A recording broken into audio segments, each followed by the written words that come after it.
Tim Walz is obviously trying to paint himself as a moderate, but he's undeniably radical on the issue of gender.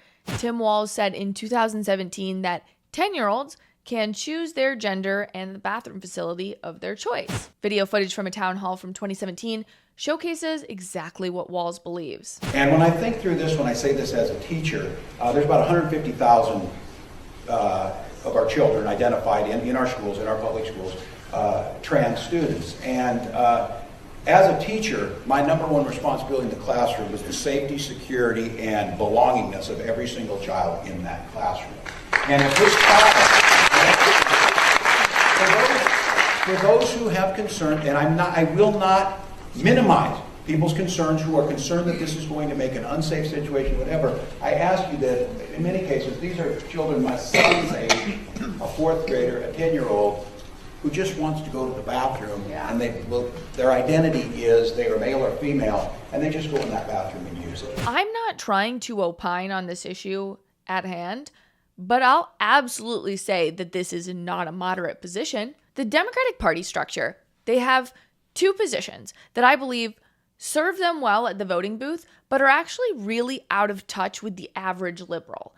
And I believe that's abortion and gender issues, okay? Your typical liberal, this is not your extreme leftist that you see on Twitter, okay?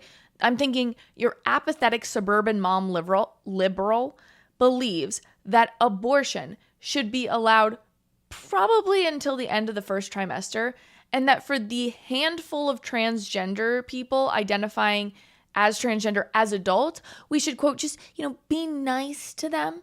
And they want to help the young kids that have gender issues and be nice to them, but they also secretly don't think the kids should have access to medical care.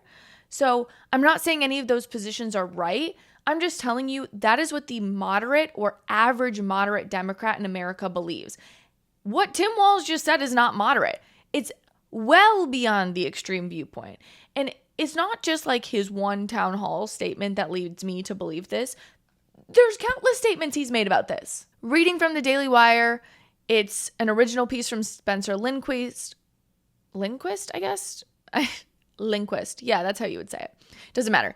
Anyway, these are the comments that Tim Walz made. They resurfaced that video that we just watched.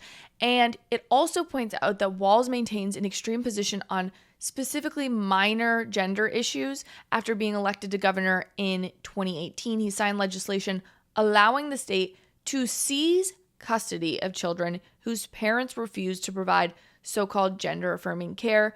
Again, this is a treatment that includes puberty blockers and cross-sex hormones and can possibly render children infertile permanently, obviously. So Walz recently signed an executive order reaffirming the legality of child sex changes.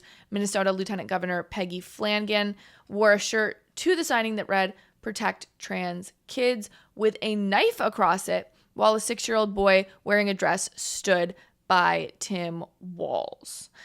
Stanley Goldfarb, he is the head of Do No Harm. It's kind of the leading physicians organization against the transgender issue. He said, quote, "Tim Walz's record of promoting transgender medication and surgeries on vulnerable children is out of step with science and best medical practices to protect children." Again, the European Union and other European nations do not have these standards, okay? These are very radical standards, not just in terms of America, but across the globe. And I want to clarify with something too. I'm not just calling Tim Walz a radical because it makes me feel good about my election chances in November. No. This is a factually radical ideology comparative to the American belief system, compared to the whole globe, and compared to Tim Walz's own party.